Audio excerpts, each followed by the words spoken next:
People keep asking me how I managed to go from an intense competition like Wodapalooza straight into running 26 miles at the Miami Marathon, all in just 7 days. The answer is simple.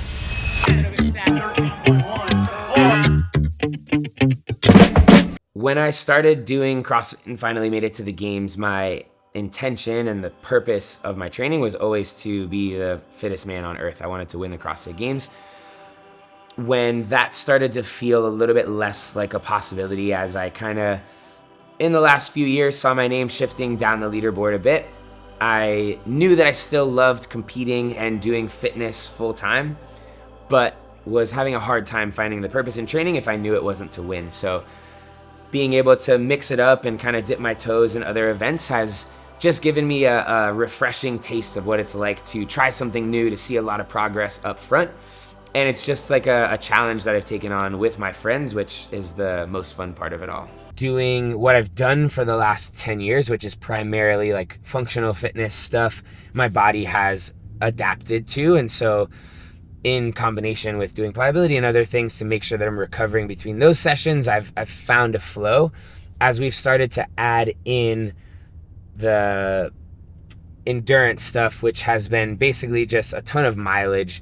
When it was the Ironman, it was mileage in the water, on a bike, and running. Now it's just been additional running volume. That has taken kind of a different toll on my body, and I had to go through this like a new adaptation process. So when I started the running stuff, my knees, sorry, we got cut off, classic Miami. But when I started adding in a ton of running volume, my knees were so achy that when I would try to go into the gym the next day and do a power clean and just catch in like a little mini squat, my knees felt like they were gonna explode. So in combination with adding volume appropriately, not just doing a ton all at once at the beginning, doing the appropriate amount of recovery and just giving it time, my body has adjusted and I feel really good now. Like I can go run 20 miles, which I did a couple weeks ago, and then go into the gym the next day and squat super heavy and not be in a ton of pain. So that's been cool to see how having the appropriate plan from training and recovery can genuinely impact the way that your body adjusts and adapts to whatever load and demand you put on it. Hey, Bubba! Come here, give me a hug. Hi, dude. What's up, pup? What's up, happy boy? Hi. This is my second back-to-back competition challenge where it's kind of been a CrossFit plus endurance event a week apart. It's flipped this time. The first time it was doing an Ironman, doing the Rogue Invitational the week after. And this time it's been Wodapalooza into the Miami Marathon. Ironically, I don't know if it's by chance or for some reason purposeful, but the first one seems to have gotten the priority of my energy and attention in the lead up. Going from the Ironman into the Rogue Invitational, I only had a few days to try to recover to the best of my ability, so I really prioritized taking care of my muscles and joints, making sure that those were as healthy as they could be, and refueling, making sure that I had energy replenished in there.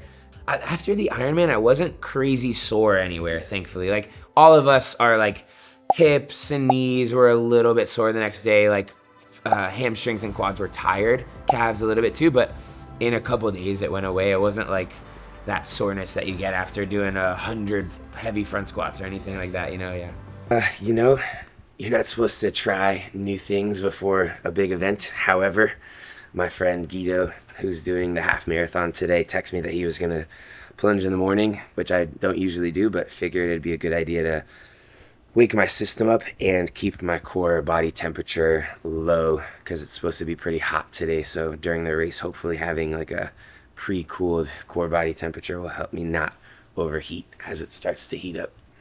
The main priority after a competition for me is rest. It's just at least the next day, taking the day completely off. If I feel like moving around a little bit, it's going to be low intensity activity like going for a walk, doing a little bit of pliability, but not usually any exercise. A day or two later, if I'm up for it, then I'll start to kind of slowly ramp back up in terms of activity and volume. Recovery is a high priority for me, not only when I'm training in general, but now as I'm starting to diversify the types of fitness that I'm doing. One activity, because it might be new to me, could leave me sore in places and ways that I've not felt before. So making sure that I prioritize my recovery in between that stuff makes it so that I can balance a bunch of different types of fitness. As I have taken on the challenge of balancing both fitness and endurance stuff, I found a pretty good split of basically 3 days a week, prioritizing one versus the other. So Monday, Wednesday, Friday, I would go to the gym and do all of my CrossFit training, spend whatever time I needed to the whole day prioritizing that. And then Tuesday, Thursday, Saturday would be my endurance days. In the lead up to the marathon, I tried to once a week do a long run that progressed in distance. So we started off with a 5K and worked our way all the way up to a 21-mile run. That was a few weeks before the marathon. So one long run per week, one speed run every week, and then one recovery run every week. So 3 days a week of running, 3 days a week of CrossFit.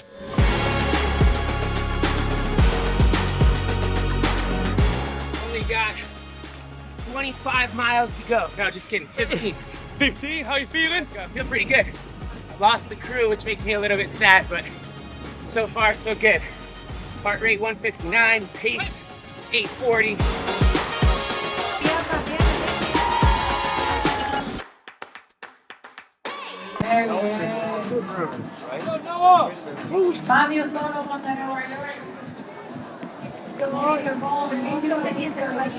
Oh, my buns. Come on! That's good. Best marathon I've ever run, technically. Felt pretty decent.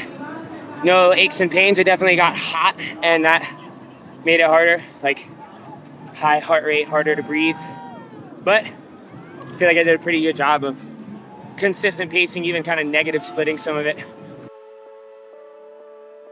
I think one thing about recovery that I wish more people understood was that everybody needs recovery. You might think that if you didn't smash yourself in the gym and your legs aren't super sore that you don't need to spend time stretching, but it's about more than just that. It's about more than your muscles feeling better. It's about opening up different ranges of motion in your body, getting your body to feel better in certain positions so that when you do go back to training, even if your session before it wasn't that tough, your body is used to getting in positions and you're not fighting against that tension when you're actually training or competing. After Wodapalooza week and all the little activations that I had, kind of what I was saying before, a little bit like mentally fatigued going into it, even though physically I felt fine. I was able to zone in and focus once the race actually started though, which was nice. Kind of ignore all the distractions. The first half was running with the group. Some of them we kind of all separated and fell off. And then the second half I put my headphones in and was just in my own little world. So it was good. I felt like right at that threshold of uncomfortable but not blown up. And I was able to hold that all the way through. Woo! That feels good. Oh, wow.